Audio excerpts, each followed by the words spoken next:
आलेले की हनुमंतरायांनी उड्डाण केले, हनुमंतरायांनी प्रयाण केलेलं आहे. अशा प्रकारे हनुमंतराय प्रयाण करून अर्ध्या क्षणामध्ये समुद्र पार करून निघतात.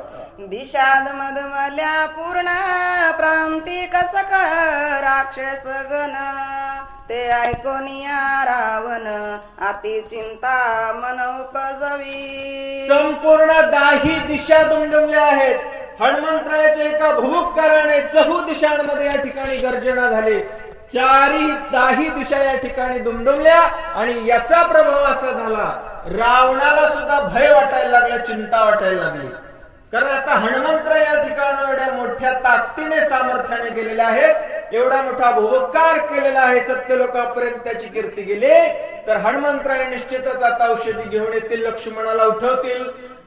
या पद्धतीने या ठिकाणी रावणाला आता चिंता वाटू लागते. म्हणे गेली या कपिंद्र औषधी समग्र उठविल्या सौमित्र श्रीरामचंद्र नाटोपे.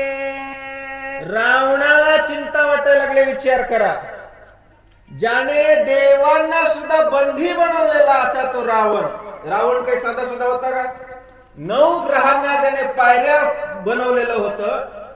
ज्या 33 कोटी देवांना त्याने बंधन घालून स्वतःच्या बंदीखान्यात ठेवलेलं.